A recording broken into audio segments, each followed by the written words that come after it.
jemaat yang dikasihi Tuhan, sesaat lagi ibadah kita akan segera dimulai. Matikan ponsel atau aktifkan mode hening maupun getar agar dapat berkonsentrasi selama ibadah.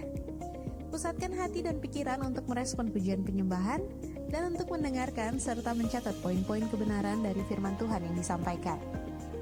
Jemaat diwajibkan untuk selalu menjaga kebersihan di gedung gereja dengan tidak meninggalkan sampah di kursi maupun di lantai. Kantong persembahan akan dijalankan setelah penyampaian firman Tuhan. Jemaat pun dapat memberikan persembahan melalui metode transfer ke rekening milik gereja berikut ini atau dengan scan barcode kris berikut ini.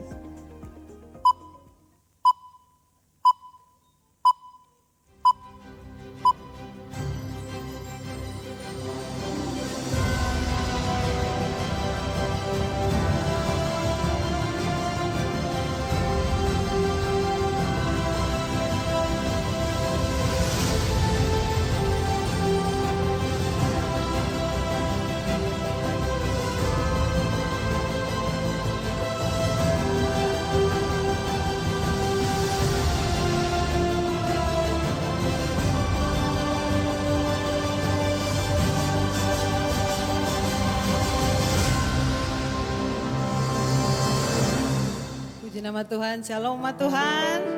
Sekali lagi shalom. Selamat siang semuanya, sehat-sehat, amin saudara. Tengok yang ada di samping, lihat apakah dia kelihatan sakit atau bersuka cita hari ini. Katakan Tuhan Yesus sangat mengasihi kita semua. Bersyukur tidak terasa kita sudah ada di minggu terakhir, bahkan hari ini adalah hari terakhir di bulan Agustus. Semua merasakan kebaikan Tuhan, boleh lambaikan tangan. Saudara siap memuji menyembah Tuhan siang hari ini, saya undang kita semua bangkit berdiri Bapak Ibu Saudara. Percaya bahwa Tuhan hadir dan akan melawat kita siang ini. Dimanapun Anda duduk, berdiri saat ini, percaya bahwa kehadiran Tuhan lebih dari apapun yang kita perlukan. Amin saudara, mari tundukkan kepala, kita berdoa. Bapa, kami datang di hadirat-Mu, di rumah-Mu yang kudus siang hari ini. Kami membawa seluruh keberadaan hidup kami untuk memuji dan menyembah Engkau. Berterima kasih untuk anugerah-Mu, kasih karunia-Mu yang memampukan kami hidup sampai hari ini.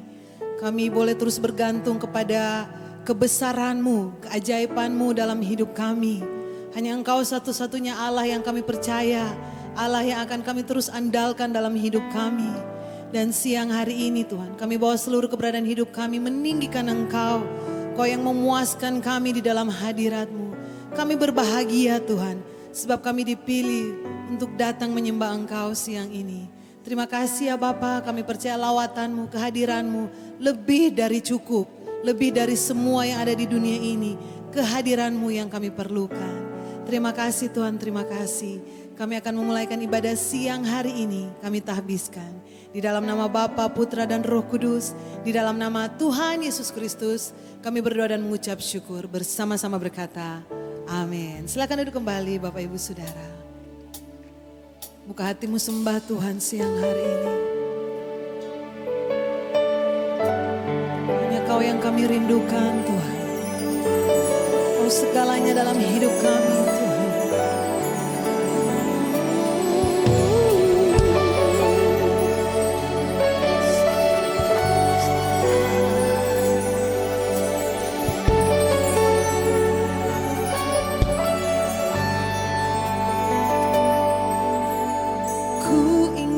Selalu dekat mendengar suara-Mu Bapa, lebih dari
untuk terus menyembah-Mu Tuhan.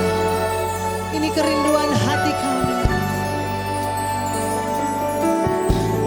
Ku ingin selalu dekat, mendengar suara-Mu Bapa, lebih dari segalanya. Ku ingin mengenal-Mu, rahasia hati-Mu, hanya itu rinduku. Memilih-Mu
langit bumi berlalu, tapi perkataan Tuhan tidak pernah berlalu. Amin. Tengok yang ada di samping, katakan janji Tuhan pasti tergenapi. Haleluya.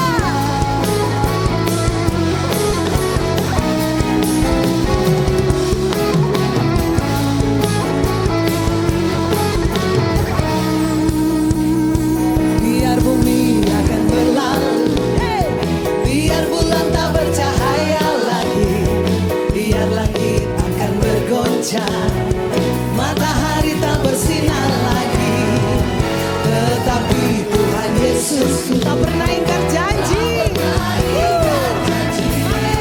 Semua yang difirmankannya pasti akan digenapi. Sekali lagi nyanyikan. Biar bumi akan berlalu, biar bulan tak bercahaya lagi, biar langit akan bergoncang, matahari tak bersinar lagi, tetapi Tuhan Yesusku tak pernah ingkar janji. Semua yang difirmankannya pasti akan digenapi. Nyanyikan. Shalalalalala, saya cinta Yesus. Shalalalalala, Yesus cinta saya. Shalalalalala, saya cinta Yesus. Shalalalalala, Yesus cinta saya.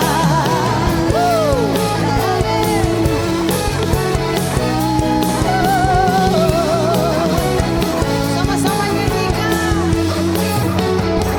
Biar bumi akan berlalu, biar bulan tak bercahaya lagi, biar langit akan bergoncang, matahari tak bersinar lagi. Tak pernah ingkar janji. Amin.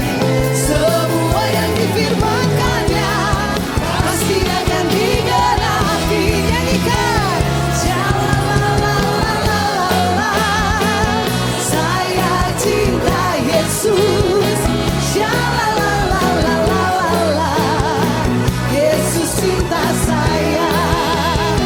Shalalalalala, saya cinta Yesus. Shalalala, Yesus cinta saya. Jemaat Tuhan sendiri nyanyikan. Shalalalala, saya cinta Yesus. Amin. Yesus cinta saya. Amin. Sekali lagi nyanyikan. Hari menari bagi Tuhan, saudara. Oh, shalalalala. Yesus cinta saya. Shalalalala, saya cinta Yesus. Shalalalala, Yesus cinta saya. Shalalalala, saya cinta Yesus. Shalalalala, Yesus cinta saya. Shalalalala, Yesus cinta saya. Shalalalala, Yesus cinta saya. Terima kasih Tuhan. Haleluya. Amin. Saudara boleh lihat kiri kananmu. Katakan, Tuhan Yesus mencintaimu. Hei, di dunia ini tidak ada tempat yang aman selain di dalam Tuhan. Amin. Hanya dekat Allah saja kita aman. Hey.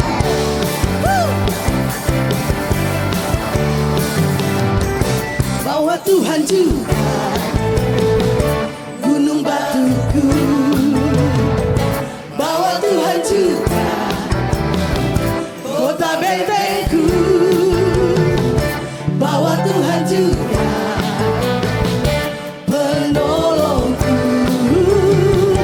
yaitu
Yesusku Allah perkasa, Yesusku Allah pemenang, Yesus Raja.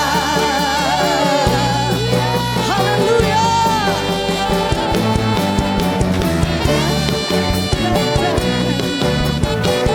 La la la la. Dia tak pernah gagal karena Dia Allah. Dia tak pernah lalai, Dia jamin firman-Nya.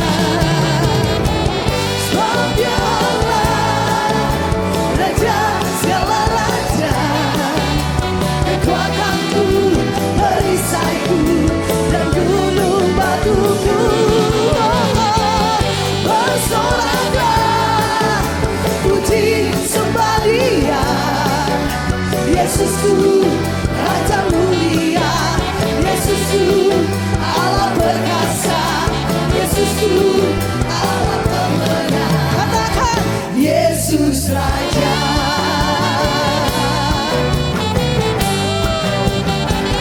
Yesus Raja.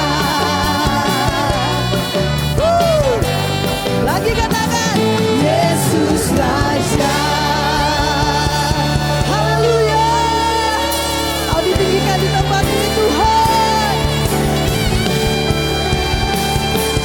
Kau layak terima pujian, sebab Kau layak terima pujian, sebab Kau layak kuagungkan. Yesus Raja di atas segala raja.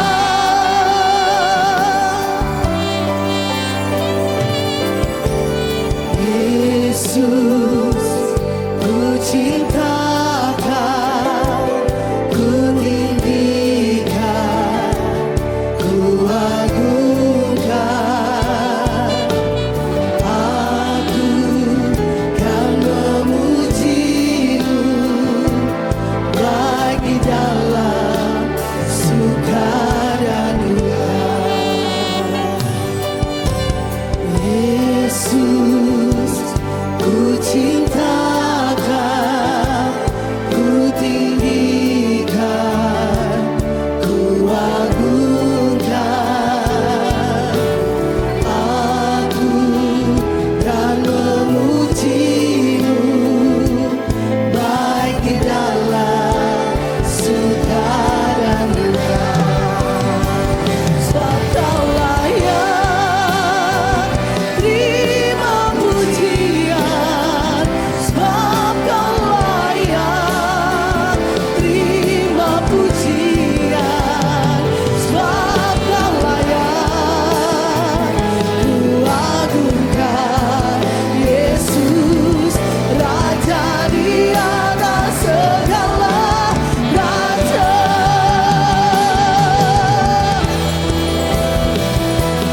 Kau layak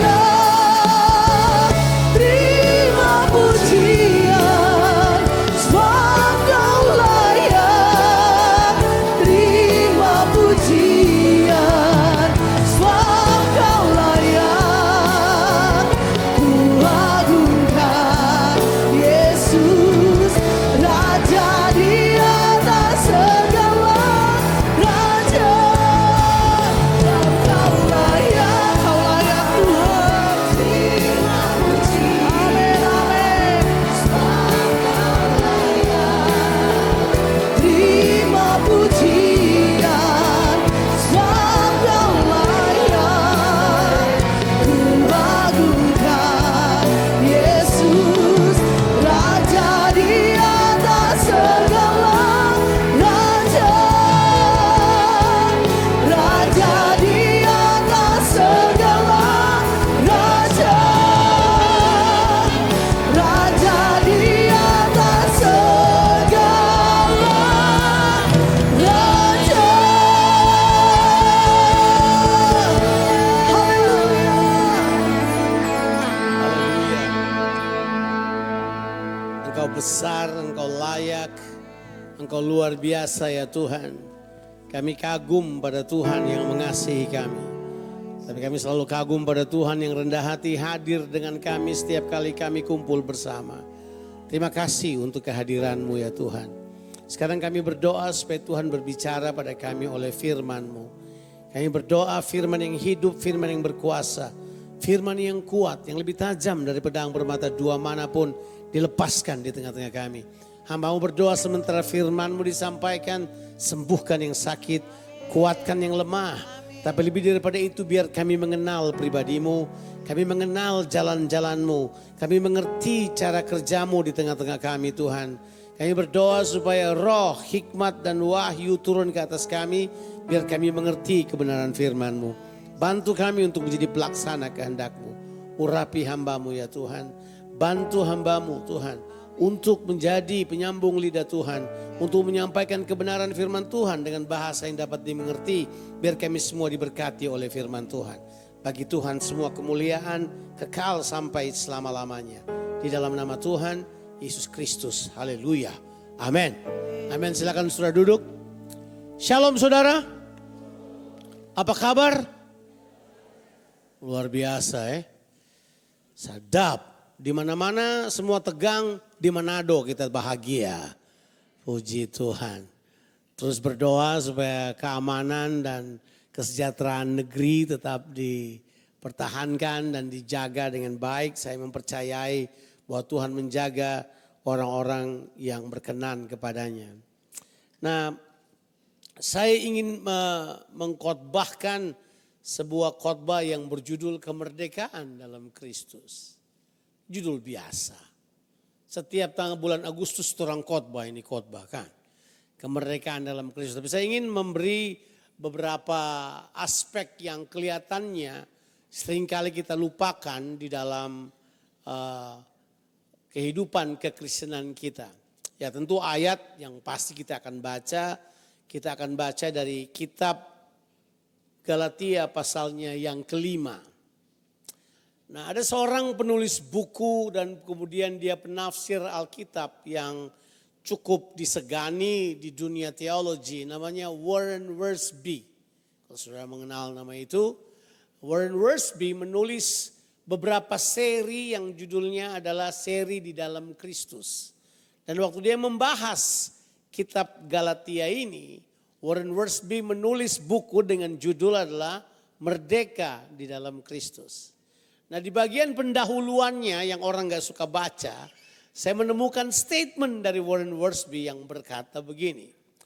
Menulis tafsiran dari buku Galatia itu berbahaya bagi saya yang menulisnya dan berbahaya bagi Anda yang membacanya. Sebab menulis buku Galatia mungkin Anda akan tersandung pada pokok-pokok pikiran yang paling utama di dalamnya. Sebab kitab Galatia akan mengganggu agama saudara. Wah itu sebuah statement yang waktu saya baca saya pikir apa hebatnya kitab Galatia ini ya kan. Nah, saya masih muda waktu itu so saya mendalaminya, saya belajar kitab Galatia dan memang betul. Kitab Galatia barangkali salah satu kitab yang mungkin paling menurut saya adalah kitab yang paling kontroversial. Kalau saudara baca, saudara harus mengorbankan beberapa hal. Nah, mari kita akan memahami hal tersebut dari apa yang Paulus katakan. Nah, kita akan mulai tentu membaca di dalam kitab Galatia pasalnya yang kelima ayatnya yang pertama sampai ayatnya. Kita baca mungkin sampai ayatnya, seharusnya baca seluruh pasal sih baru saudara akan paham yang dimaksud. Tapi kita baca beberapa ayat awal aja. Kita baca ayat pertama sampai ayatnya yang ke-13. Kita akan baca kitab Galatia pasal yang pertama sampai ayatnya yang ke-13. Firman Tuhan berbunyi sebagai berikut. Nah ini dia nih. Galatia pasalnya yang kelima ayatnya yang pertama. Supaya kita sungguh-sungguh merdeka, Kristus telah memerdekakan kita. Karena itu berdirilah teguh dan jangan mau lagi dikenakan kuk perhambaan. Sesungguhnya aku Paulus berkata kepadamu, jikalau kamu menyunatkan dirimu, Kristus sama sekali tidak akan berguna bagimu. Sekali lagi sekali lagi aku katakan kepada setiap orang yang menyunatkan dirinya bahwa ia wajib melakukan seluruh hukum Taurat. Kamu lepas dari Kristus jikalau kamu mengharapkan kebenaran oleh hukum Taurat. Kamu hidup di luar kasih karunia. Sebab oleh roh dan karena iman kita menantikan kebenaran yang kita harapkan.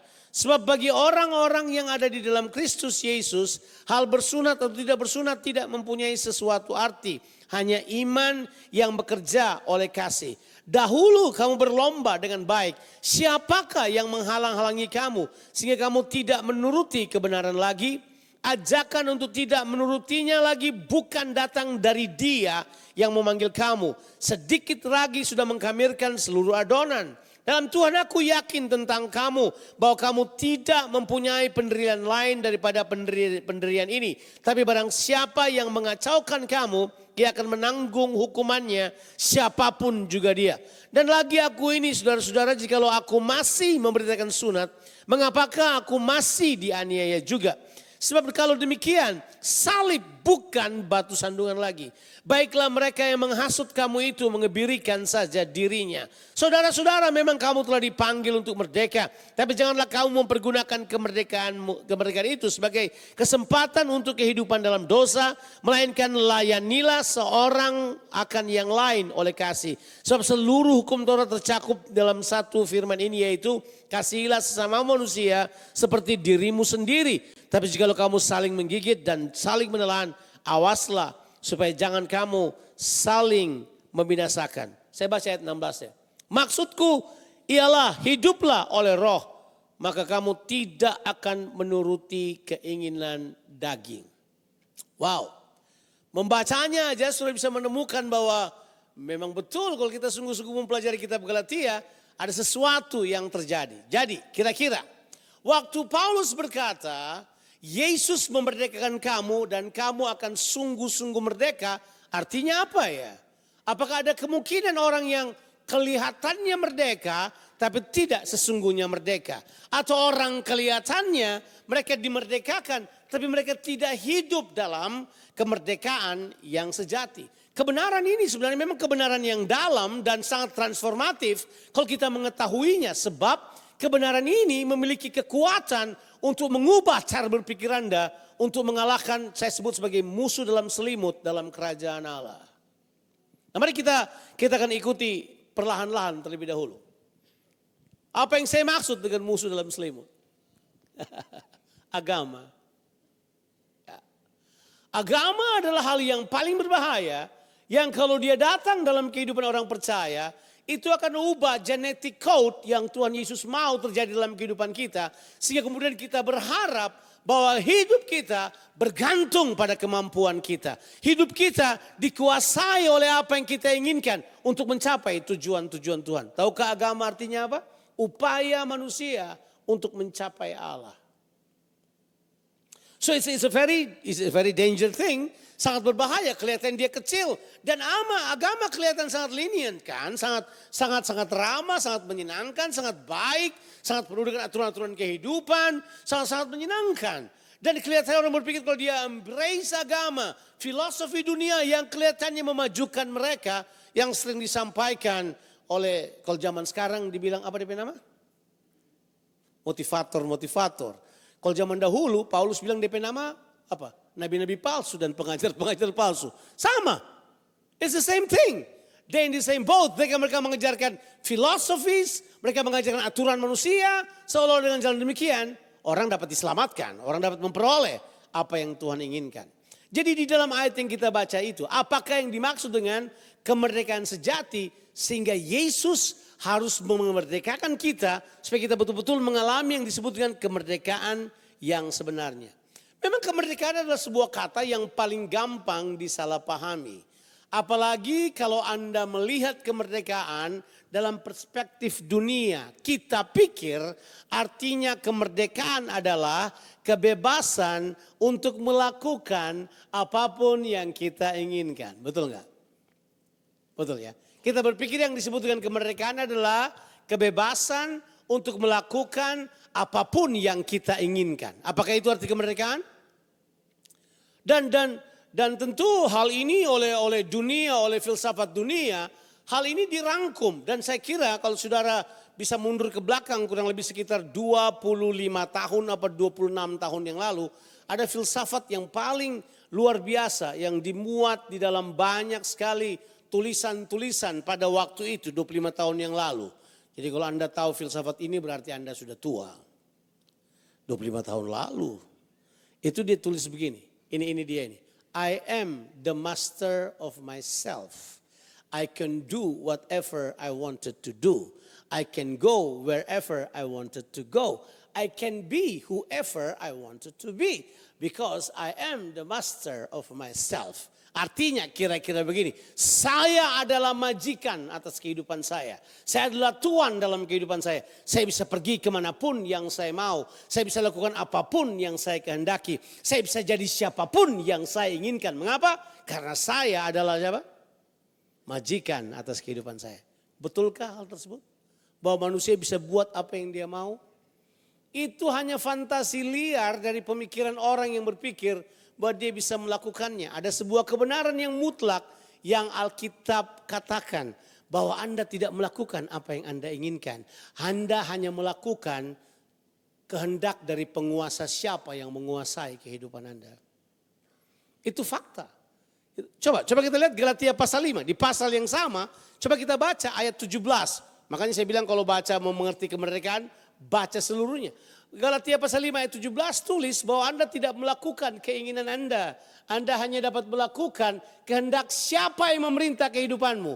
Kalau Tuhan yang memerintah kehidupanmu, kehendak Tuhan yang kamu kerjakan. Kalau setan yang memerintah kehidupanmu, kehendaknya yang Anda lakukan. Coba kita lihat ayat 17, coba kita lihat ayat tersebut. Ditulis seperti ini. Dia bilang begini, sebab keinginan daging berlawanan dengan keinginan roh. Keinginan roh berlawanan dengan keinginan daging. Karena keduanya apa? Bertentangan. Sehingga kenapa? Kamu setiap kali tidak melakukan apa yang apa? Berarti gugur teorinya mereka. Teori mereka gugur bahwa kamu tidak melakukan apa yang kamu kehendaki. Kamu hanya melakukan keinginan daging atau keinginan roh. Simple. Kalau kamu dikuasai oleh Tuhan, kamu dikuasai oleh roh, kamu melakukan kehendak roh. Kalau kamu dikuasai oleh setan, kamu dikuasai oleh keinginan daging, kamu kemudian melakukan kehendak keinginan daging. Tidak ada yang lain. Cuma dua hal tersebut. Jadi sebenarnya pertempuran kosmik yang besar terjadi dalam dirimu. Kamu yang memutuskan hal tersebut. Dan kalau orang tidak waspada, dia dapat keliru. Dia kemudian berpikir bahwa sebenarnya kalau saya dapat melakukan apapun yang saya inginkan, itu artinya saya merdeka. Ternyata enggak. Ternyata menurut Paulus, kemerdekaan itu adalah sesuatu yang Yesus kerjakan karena Yesus punya tujuan. So you are free because he has a purpose in you. Jadi berarti begini, kita harus mengerti prinsip ini. Bahwa kemerdekaan sejati yang diungkapkan dalam kitab suci bukan kehilangan kendali. Bukan kehilangan pengendalian diri. Bukan merdeka untuk memuaskan keinginan sendiri. Melainkan sebenarnya apa yang kitab suci ajarkan kepada kita adalah kemerdekaan itu berhubungan dengan adanya tujuan dalam kehidupan ini. Saudara memiliki tujuan. True freedom is the absence. True freedom is not the absence of a restraint, but the presence of the purpose. Jadi sebenarnya kemerdekaan sejati itu bukan tidak adanya lagi batasan-batasan, tetapi adalah hadirnya tujuan dalam kehidupan saudara. Kalau Anda punya tujuan, berarti Anda merdeka. Betul? Pertanyaannya, apakah tujuan hidupmu? Itu pertanyaan penting. Sebab kalau orang tahu tujuan hidupnya, dia akan memperoleh kemerdekaan yang sejati. Dia tahu kemana dia pergi. Tahukah saudara? Ini statistik membuktikannya. Bahkan di Australia sekarang, saya terpaksa harus kutip statistik ini. Sebelumnya saya agak sedikit pesimis dengan keadaan rohani di Australia.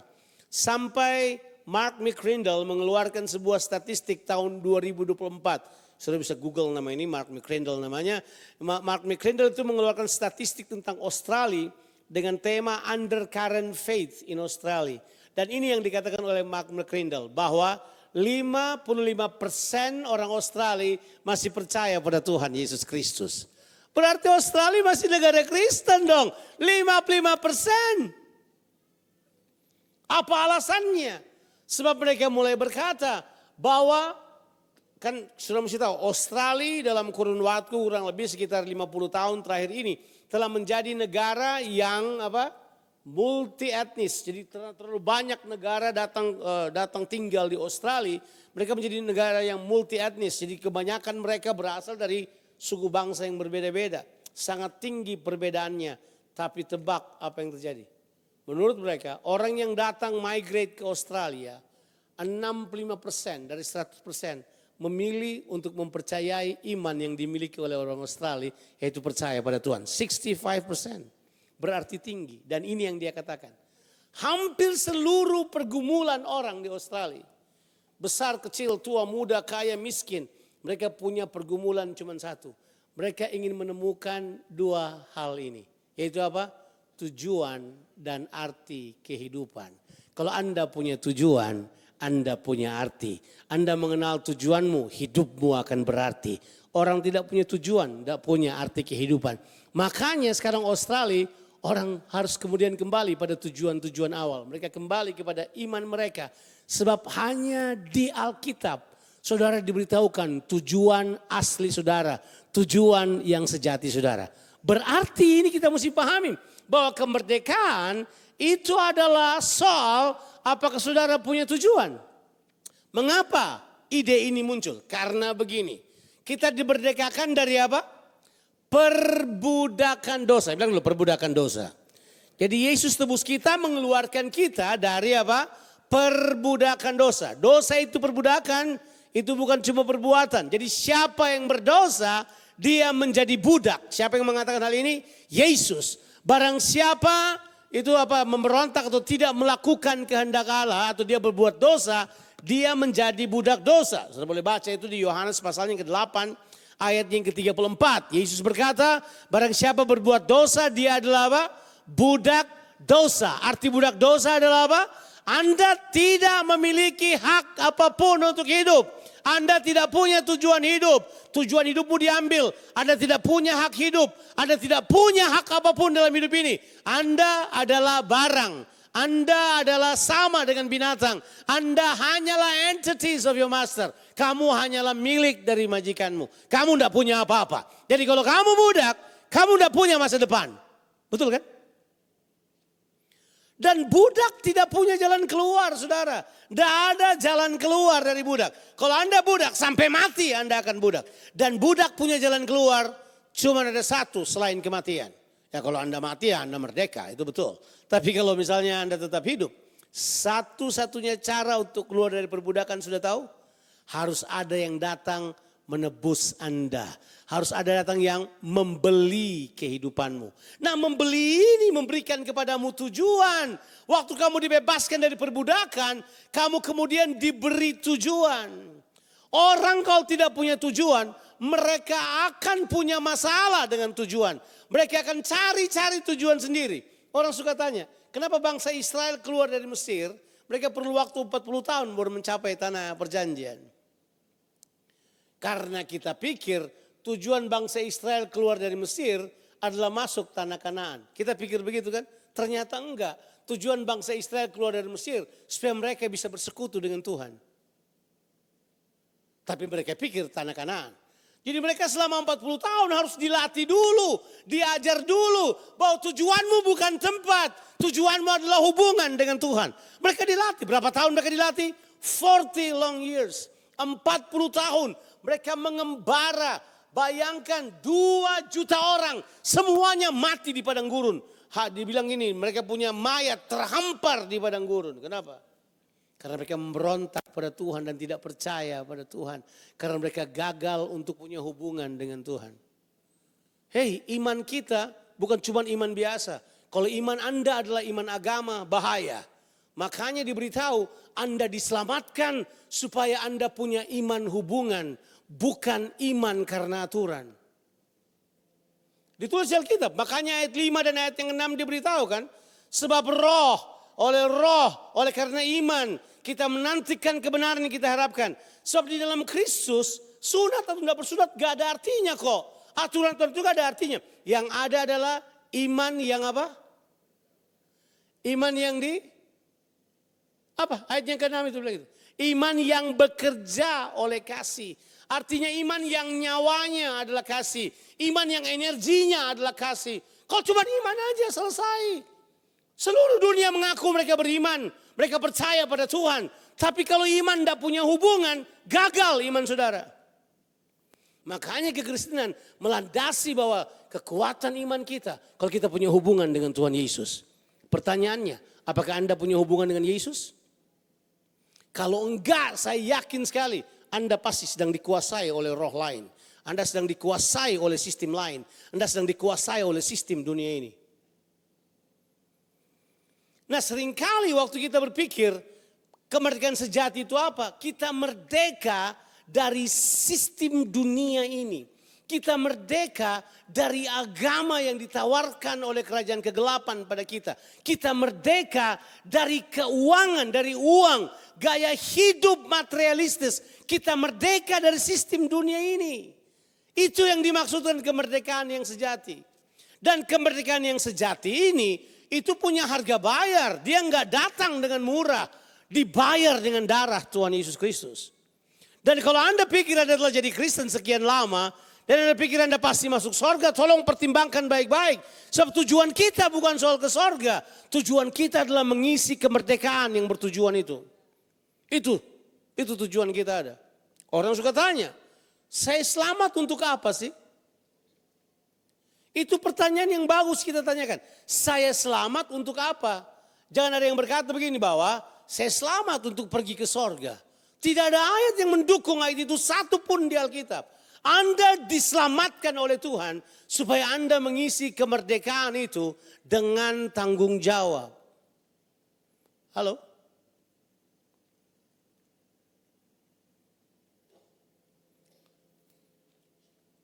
Gereja terlalu banyak secara keliru, maafkan. Mengajarkan bahwa kemerdekaan yang sejati adalah Anda bebas dari dunia pergi ke sorga. Enggak. Pertanyaan terbesar yang perlu kita tanya adalah ini. Ini pertanyaan. Apakah tujuan keselamatan? Kalau orang tidak tahu tujuan keselamatan, dia akan menjadikan keselamatan sebagai tujuan. Itu sudah pasti. Mereka pikir bahwa keselamatan adalah tujuan. Enggak. Keselamatan itu langkah awal. Supaya saudara kemudian kembali melakukan tujuan-tujuan Allah di muka bumi ini. Anda mengerjakan tujuan-tujuan Allah. Sampai Anda istirahat satu saat. Sampai Anda kemudian dipanggil oleh Tuhan. Anda istirahat. Sebab kematian orang benar. Menurut kitab Wahyu pasal 14 ayat 13. Adalah istirahat di hadapan Tuhan. Gak ada ayat yang berkata bahwa Anda mati kemudian masuk surga. Gak ada. Itu frameworknya kita. Makanya saya yakin kemerdekaan sejati harus diulang-ulang buat kita. Supaya kita tahu bahwa kita dimerdekakan oleh Tuhan dari sistem dunia ini. Kita dimerdekakan dari agama-agama dunia ini. Kita dimerdekakan dari sistem kedagingan, dari ketinggian hati, kesombongan, keinginan mata yang ada dalam sistem dunia ini. Kita dibebaskan dari hal tersebut. Anda dimerdekakan oleh hal tersebut. Kalau enggak, kita betul-betul tetap jadi budak dosa. Atau budak sistem dunia. Paulus pernah bilang begini. Paulus bilang begini. Ini Paulus bilang. Hai orang-orang Galatia yang bodoh. Sudah mesti mundur 2 pasal. Coba kita buka di dalam kitab Galatia pasal yang ketiga. Ayat yang pertama. Coba mau tunjukkan pada saudara. Paulus bilang begini. Hai orang-orang Galatia yang bodoh. Siapakah yang mempesona kamu? Kata mempesona itu dalam terjemahan bahasa Inggrisnya bilang bejeweled. Bejeweled itu adalah punya pengertian siapa yang menyihir kamu. Kata mempesona itu berasal dari bahasa Yunani faskanea. Siapa yang membuat matamu kemudian jadi salah lihat. Kamu tersihir Kamu tertipu, siapa yang mempesona kamu? Bukankah salib telah digambarkan dengan jelas di hadapan matamu? Tapi mengapa kamu tidak ikuti jalan salib? Kamu ikuti jalan dunia. Sebab kemudian yang terjadi, kalau saudara baca dari Galatia pasal 3 ayat yang kedua dan ketiga. Dia beritahu begini, kamu memulainya dengan roh. Mengapa mengakhirinya dengan daging? Mengapa? Mengapa kamu kelihatannya dimulai dengan keselamatan dalam roh, tiba-tiba ending kehidupanmu menjadi kedagingan? Sebab kedagingan tanda Anda hidup dalam sistem dunia ini. Ya kan? Di dunia ini apa sih isinya? 1 Yohanes 2 ayatnya yang ke-15 tulis, atau ayatnya ke-15 tulis, ayatnya ke-16 tulis. 1 Yohanes 2 ayat yang ke-16, bahwa di dalam dunia yang ada adalah keinginan mata, keinginan daging, dan keangkuhan hidup. Itu berasal dari dunia, itu bukan dari Bapa, bukan itu tuh. Tapi kalau kita hidup di situ, kita cuma ikuti sistem ini, kita tidak pernah benar-benar merdeka. Ada banyak orang Kristen saat sekarang ini duduk di gereja, berpikir bahwa dia merdeka, tapi seluruh hidupnya dikuasai oleh sistem dunia. Saya simpulkan sistem dunia ada 3, agama, uang, dan illegal power. Kuasa sihir itu namanya, witchcraft.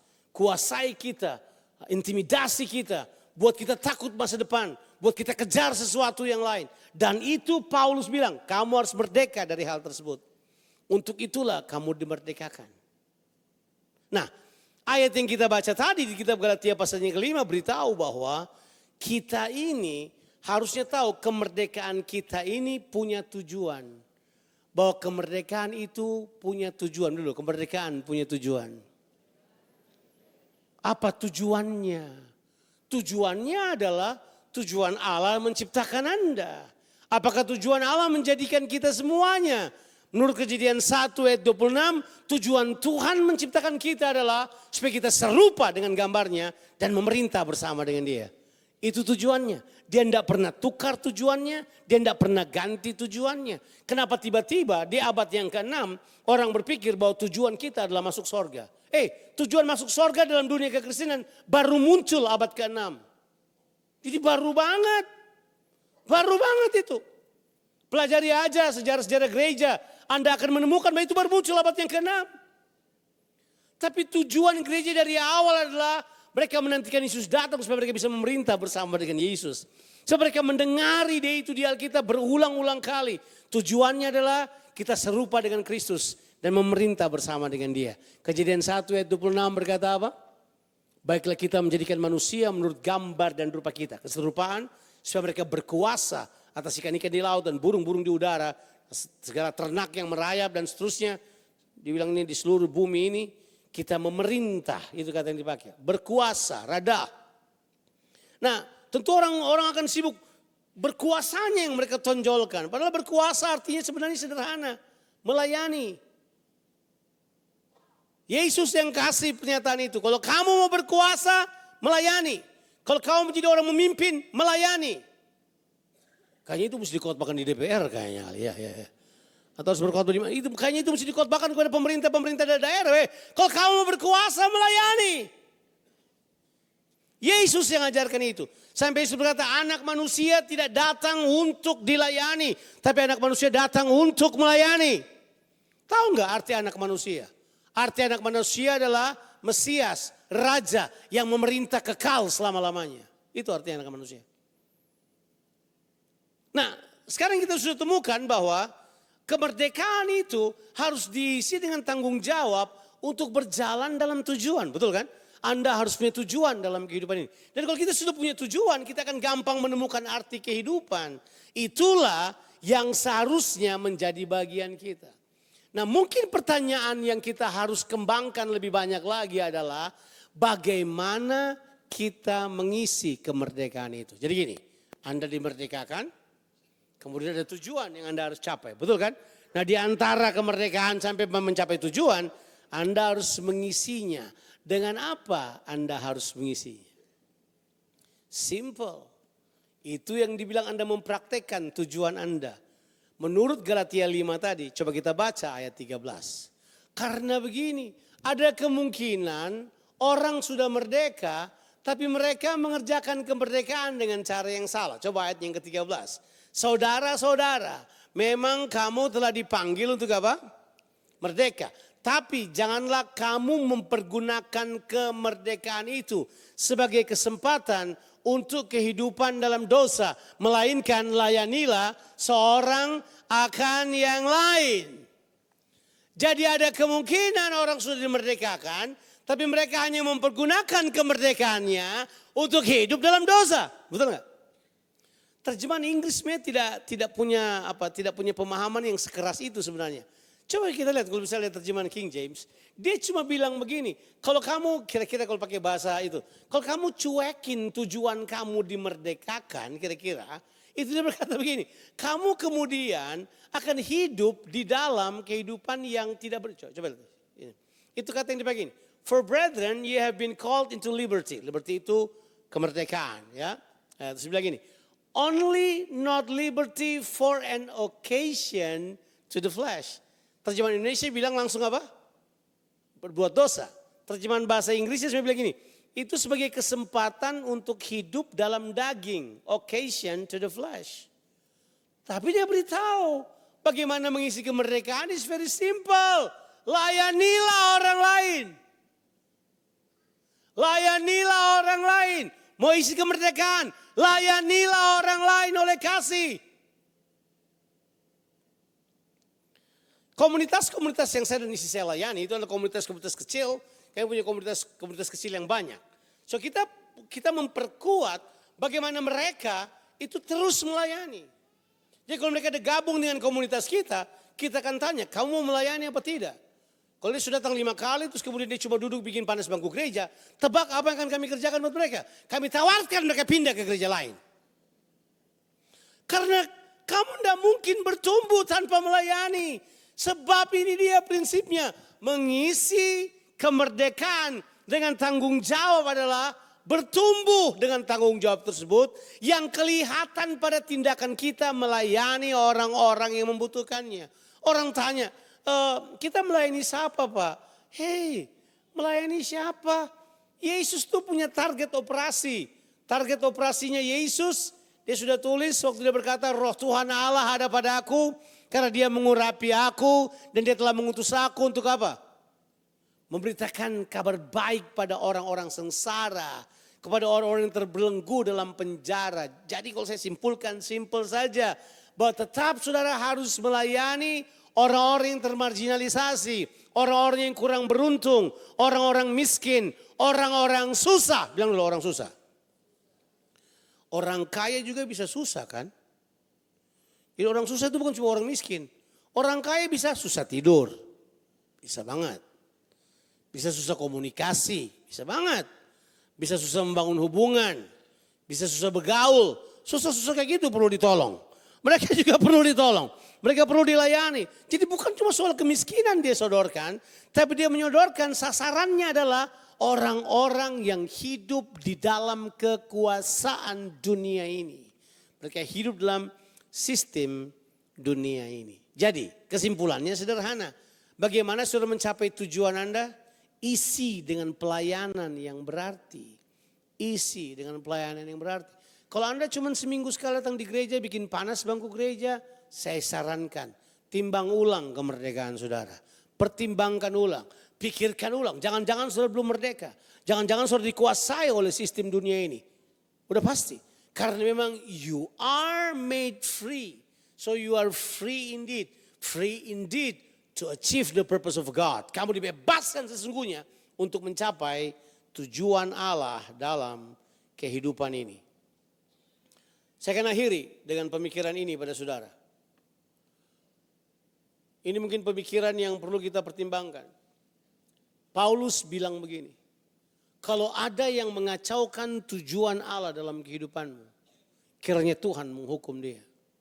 Itu dia.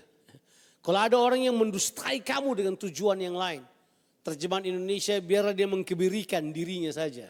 Itu terjemahan bahasa lama. Artinya terjemahan lain bilang terlaknatlah orang tersebut. Kalau saudara baca di Galatia 5, misalnya saudara baca di ayatnya yang ke-12, baiklah mereka yang menghasut kamu, itu mengebirikan dirinya saja. Tahu itu mengebirikan diri. Itu sebenarnya itu bahasa itu ya.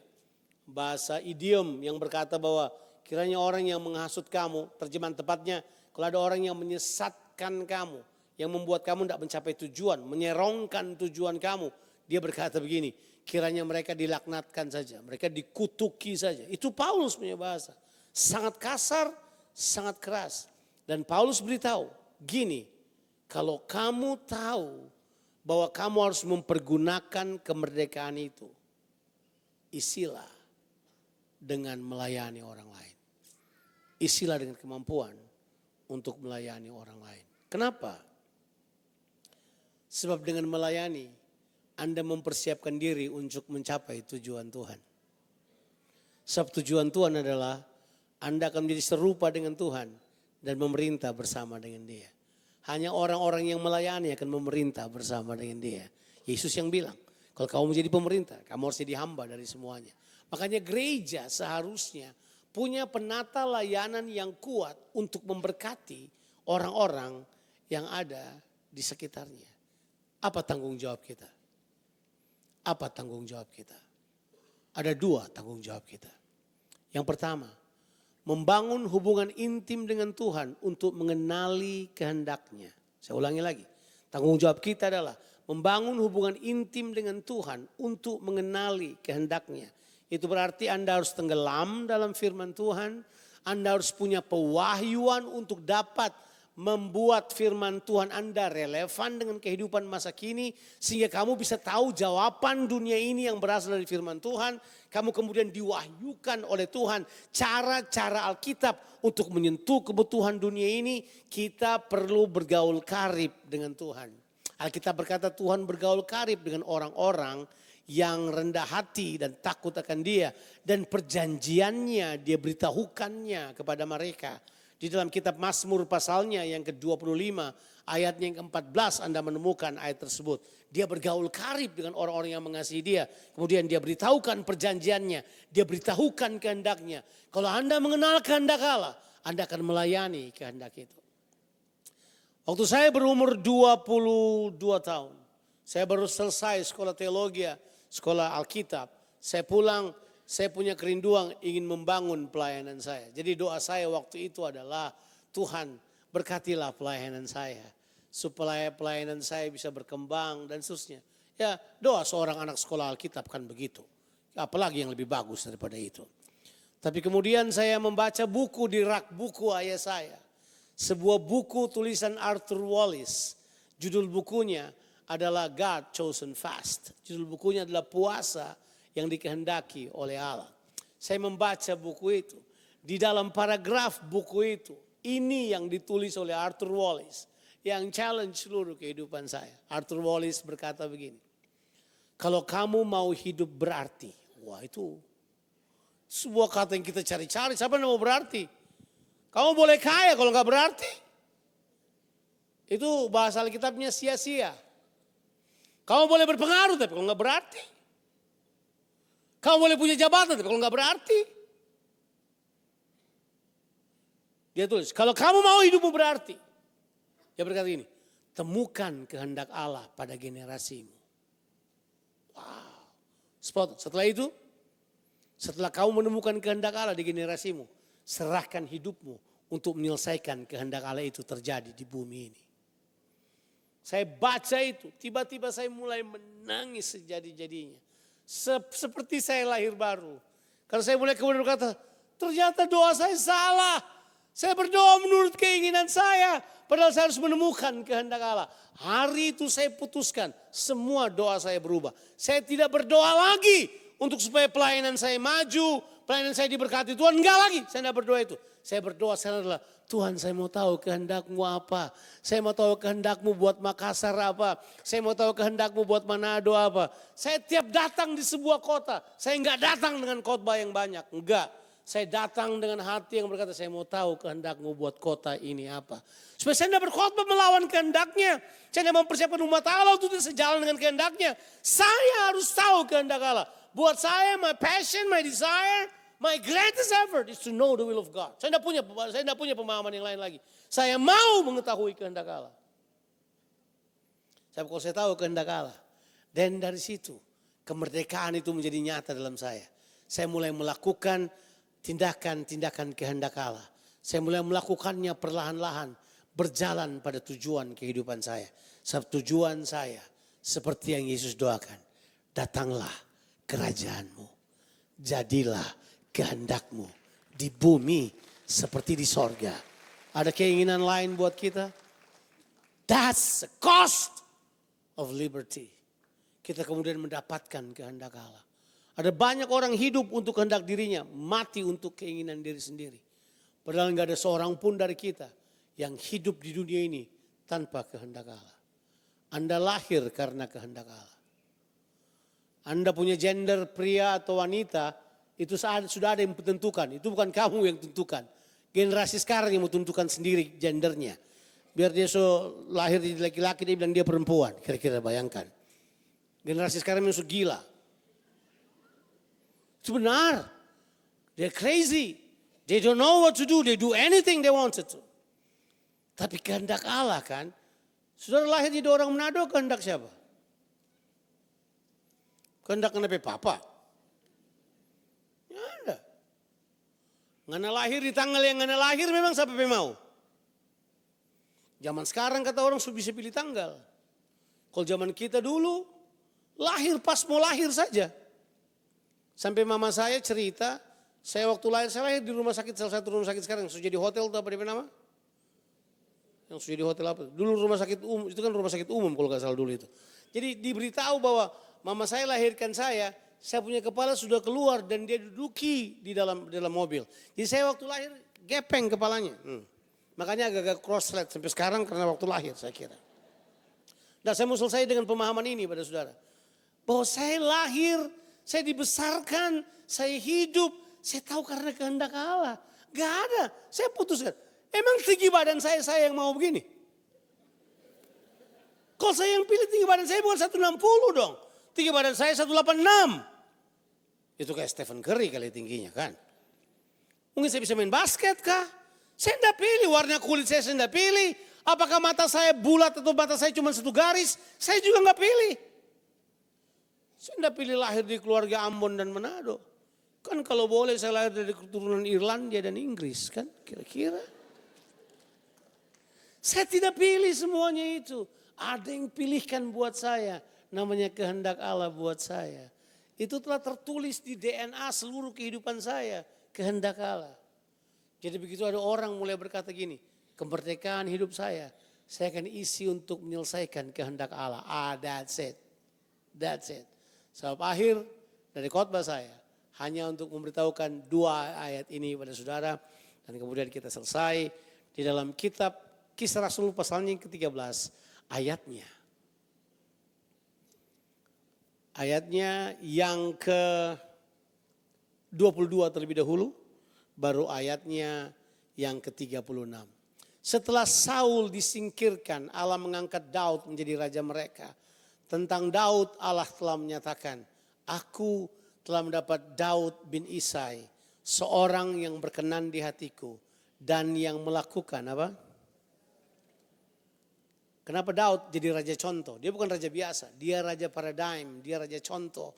Karena dia melakukan kehendak Allah. Tentang Daud, apa yang dia buat? Ayat yang ke-36, coba kita lihat. Sebab Daud melakukan kehendak Allah pada zamannya. Lalu ia mangkat. Sayangnya dibawa diserahkan pada kebinasaan. Itu terlalu nekat yang tulis itu. Ya, itu sebab dia dibaringkan di samping nenek moyang. Tapi dia bilang itu dia melakukan kehendak Allah pada zamannya. Saya mau kalau saya mati, catatan di sorga tertulis, Jonathan hidup melakukan kehendak Allah. Dia lahir di Manado tanggal 15 Januari 1966. Dan dia tidak tahu matinya kapan. Tapi dia hidup melakukan kehendak Allah selama dia hidup. Apa? Kita isi kemerdekaan dengan melakukan kehendak Allah. Sibuk kenali kehendak Allah daripada sibuk menjadi budak dunia ini. Saudara pilih. kemerdekaan adalah pilihan. Ya, saudara akan memutuskannya. Tuhan Yesus memberkati kita sekalian. Mari kita berdoa. Let me pray for you. Bapa di sorga, hamba-Mu sangat terbatas untuk menjelaskan firman-Mu. Hamba-Mu sangat terbatas untuk memberi pengertian. Tapi hamba-Mu tahu Roh Kudus sanggup untuk menjelaskan kebenaran firman-Mu sesuai dengan konteks hidup dari semua orang yang mendengarkannya. Dalam kehidupan mereka biar mereka mengerti firman-Mu, mereka menjadi pelaksana kehendak-Mu di muka bumi ini. Berkatilah umat-Mu. Berkatilah mereka yang melakukan kehendak Tuhan. Berkatilah jemaat ini. Berkatilah kepemimpinannya. Berkatilah semua pelayan Tuhan yang bekerja melakukan kehendak-Mu di tempat ini. Semua jemaat mereka diberkati oleh Tuhan. Dalam nama Yesus kami berdoa. Amin. Tuhan memberkati.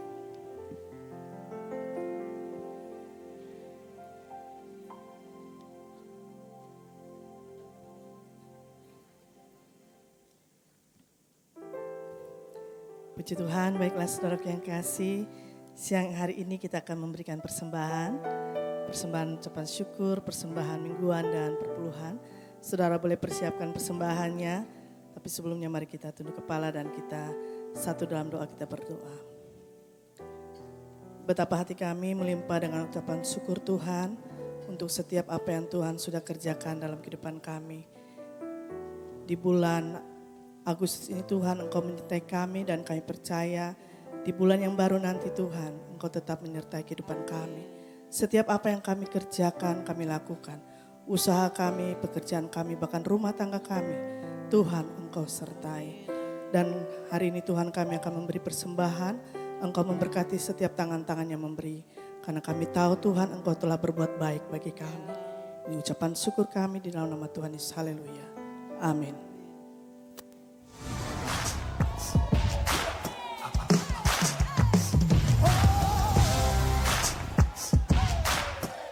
Selamat datang bagi jemaat yang baru pertama kali hadir beribadah bersama-sama dengan kami di sini. Kita adalah satu keluarga dalam kerajaan Allah. Ibadah doa malam diadakan setiap hari Jumat jam 7 malam bertempat di House of Love. Dihimbau bagi orang tua untuk dapat membawa anak-anak Anda untuk beribadah di Bethany Kids Church diadakan setiap hari Minggu bersamaan dengan ibadah raya 1, 2, dan 3 bertempat di gedung gereja lantai 1. Bethany Teens, ibadah khusus bagi kamu remaja kelas 7 sampai 9 SMP, diadakan setiap hari Sabtu pada pukul 5 sore, bertempat di House of Love lantai 1. Impact Generation, ibadah khusus bagi kamu yang berada di SMA maupun yang sudah kuliah, diadakan setiap hari Minggu pada pukul 5 sore, bertempat di House of Love lantai 1. Ibadah dan Fellowship Wanita Bethany Indonesia akan diadakan pada hari Rabu, tanggal 3 September 2025, jam 6 sore, bertempat di House of Love lantai 1. Ibadah dan Fellowship Pria Bethany Manado akan diadakan pada hari Rabu, tanggal 3 September 2025, jam 6 sore, bertempat di lobi lantai 1. Ibadah Raya 1, 2, dan 3 pada hari Minggu tanggal 7 September 2025 akan disertai dengan perjamuan kudus dengan pembicara Pendeta Dr. Leni Matoke, SPS MA.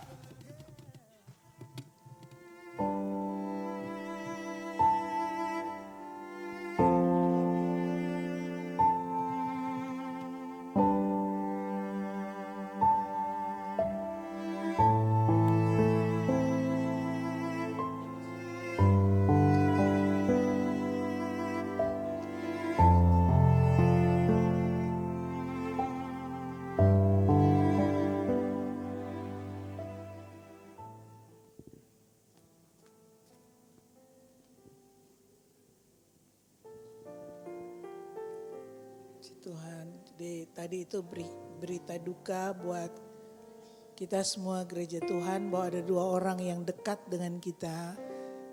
Kemarin cuman beda berapa jam, mereka berdua sudah selesai dan sudah beristirahat dengan Bapa di surga. Suami dari Ibu Omi selama ini berapa waktu sakit dan pikir cuman sakit gangguan mah. Dia kalau pergi berobat terus dikasih obat mah. Tetapi ternyata serangan jantung dan kemarin sudah ditangani tindakan dengan cepat di Rumah Sakit Malayang.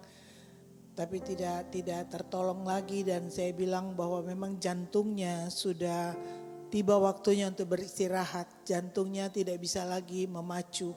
Jadi sudah selesai. Cuman yang saya mau bilang buat jemaat Bapak Ibu bahwa kita punya hikmat juga untuk menjaga kesehatan tubuh kita. Tuhan menyediakan kesembuhan. Tuhan sudah menanggung semua dosa dan penyakit kita di kayu salib, tapi kita harus juga memperhatikan kesehatan tubuh kita. Saya ada di satu grup hamba-hamba Tuhan, bukan dari gereja kita, dengan gereja-gereja lain, dan ada satu pendeta yang bilang dia buang DP kartu BPJS, tidak mau lagi pakai. Jangan. Karena sekurang-kurangnya pemerintah sudah menyediakan buat kita bisa berobat dengan gratis. Kalau punya BPJS ya harus bayar yurannya tiap bulan, tapi dipikir bahwa waktu kita membutuhkan perawatan atau pengobatan rumah sakit itu biayanya akan mahal. Jadi kalau tiba-tiba ada gangguan-gangguan sesuatu kita bisa datang di IGD, unit gawat darurat, dan bisa mendapatkan pertolongan. Dan kalau ada kartu bisa gratis, tidak bayar apa-apa. Jadi sebaiknya Bapak Ibu kita juga menyediakan itu kartu BPJS untuk tindakan-tindakan yang cepat dan segera. Dan di gereja kita ada klinik, Sunday klinik, hari Minggu menyediakan klinik. Jadi yang sudah usia-usia lanjut, yang tidak ada tensi di rumah, kalau pas datang ibadah boleh periksa tensi supaya tahu tensinya terkontrol tidak. Kalau mau obat antihipertensi yang jangka pendek sedikit ada di bawah, obat-obat lambung, vitamin, penghilang nyeri itu ada disediakan supaya jemaat bisa ditolong. Kalau datang hari Minggu bisa dilayani di lantai 1 di bawah. Amin. Semua diberkati dengan khotbah siang hari ini, amin. Bahwa kita mesti menemukan tujuan Tuhan dalam kehidupan kita. Siang hari ini kalau ada yang belum tahu hidup untuk apa, harus berdoa sungguh-sungguh dan minta. Dan kalau saya pikir yang paling penting itu adalah hubungan kita dengan Tuhan. Sehingga kita bisa dibawa menyelesaikan tujuan Tuhan dalam kehidupan kita. Saya tidak pernah tahu bahwa tujuan Tuhan dalam kehidupan saya untuk dipercayakan menjadi gembala. Tapi sejak saya bertobat, waktu saya mulai terima Tuhan Yesus, yang di hati saya cuman ini statementnya.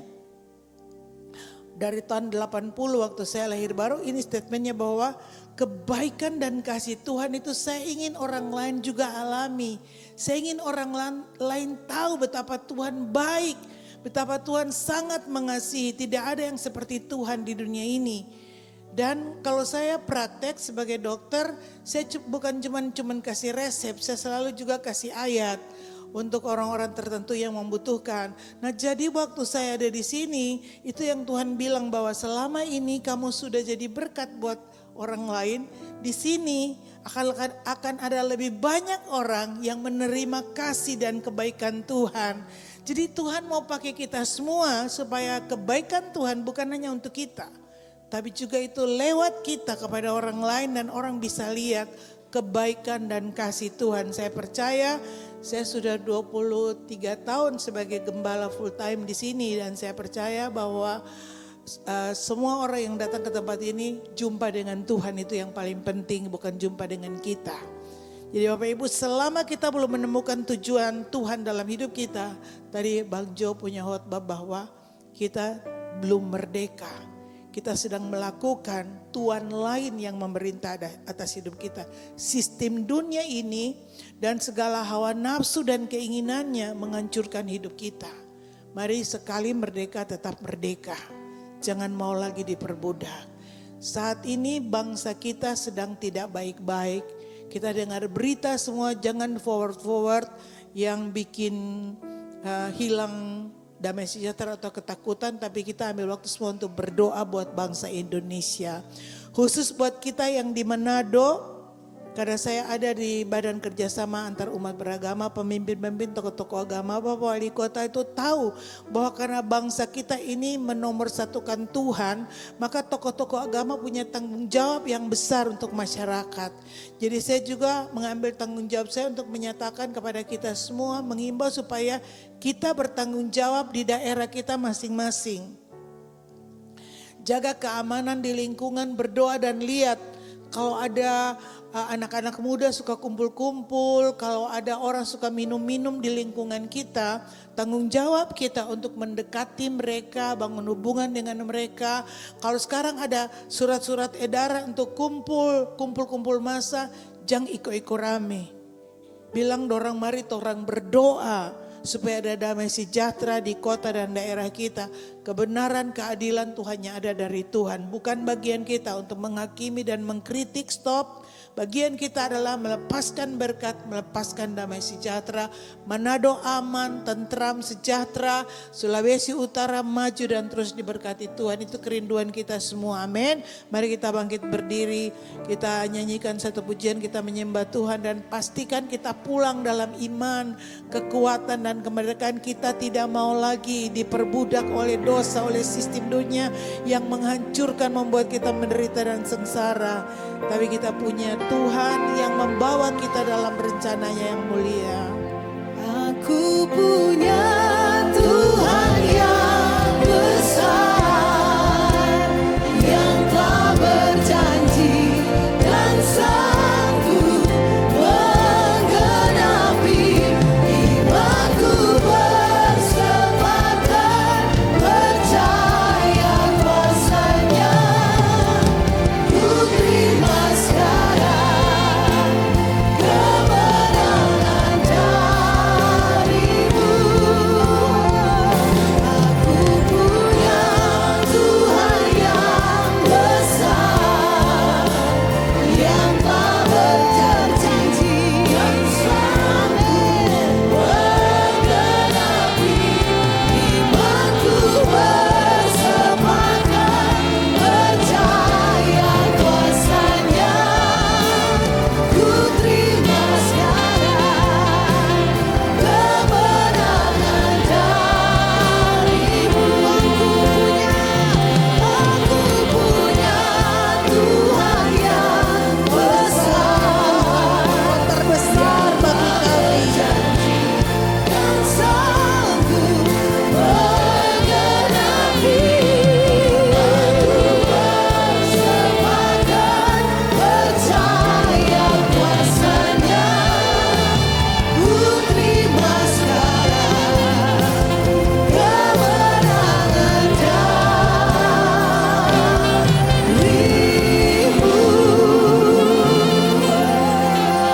darimu. Bapak, di bulan Agustus ini bangsa kami merayakan kemerdekaan yang ke-80 tahun. Tuhan sayang bangsa Indonesia. Tuhan punya rencana besar dengan bangsa kami. Kami berdiri sebagai gereja-Mu, kami mohon ampun Tuhan. Ampuni semua pelanggaran, kejahatan, semua kecemaran penyembahan berhala yang mendukakan hati-Mu Bapa. Ampuni bangsa kami. Biarlah darah-Mu Tuhan menudungi bangsa Indonesia dari Sabang sampai Merauke. Pulau-pulau khusus buat ibu kota Jakarta dan kota-kota yang sedang tidak aman dan tidak tentram. Kami minta perlindungan kuasa darah anak domba Allah. Kami ikat setiap roh kerusuhan, roh pembunuhan, penjarahan, roh keserakahan dalam nama Yesus. Kami hancurkan kekuatan musuh. Gereja-gereja Tuhan sudah berdiri bersatu dan berseru, kami minta kerajaan-Mu datang, kehendak-Mu jadi di Indonesia seperti yang Tuhan tetapkan di surga. Musim ini dalam kendali Tuhan, musim ini dalam kekuasaan Tuhan. Dan kami percaya Tuhan, orang-orang yang berharap berseru kepada nama Tuhan akan lihat pertolongan, keselamatan dan perlindungan dari Tuhan. Ini waktu untuk kami buktikan bahwa kami punya Tuhan besar. Kami punya Tuhan tidak pernah gagal, tidak pernah lalai. Engkaulah tempat pelindungan yang aman bagi kami. Siang hari ini Tuhan, kami semua yang sudah terima kebenaran firman, kami semua percaya kami dimerdekakan dalam kebenaran Tuhan Yesus Kristus. Dan kami tidak mau lagi hidup untuk keinginan-keinginan yang lain, tuan-tuan yang lain, tapi hanya satu, Yesus Kristus Tuhan menjadi Raja dalam kehidupan kami. Dan kehendak-Mu terjadi buat kami semua Tuhan, dalam rumah-rumah tangga, dalam tugas pekerjaan dan pelayanan kami, biar kehendak-Mu yang jadi. Kami berdoa Tuhan, Kau berikan mujizat kemenangan bagi umat-Mu yang sakit, Tuhan sembuhkan. Baik yang ada di rumah sakit, dirawat, yang di rumah-rumah, kami berdoa Tuhan, kuasa bilur-bilur Tuhan Yesus menyembuhkan yang sakit, menguatkan yang lemah, menghibur yang susah dan memberikan kelegaan. Kami tetap kuat, kami tidak akan goncang, sebab kami akan lihat pertolongan dari tempat yang maha tinggi. Engkau gunung batu kami, kubu pertahanan kami, Allah yang kami percayai. Terima kasih Tuhan, kami mau pulang dan kami semua diutus untuk menjadi berkat, untuk membawa damai sejahtera. Bapak taruh tangan dan meteraikan berkat-Mu bagi kami semua. Angkat wajah-Mu Bapak Ibu. Dengan iman, hati yang bersyukur, terimalah berkat Tuhan. Tuhan memberkati dan melindungi engkau. Tuhan menyinari engkau dengan wajah-Nya dan memberikan kasih karunia. Tuhan sendiri menghadapkan wajah-Nya dan memberi damai sejahtera. Mulai siang hari ini sampai selama-lamanya. Diberkati dalam nama Tuhan Yesus Kristus, kita angkat pujian. Kau Allah yang besar.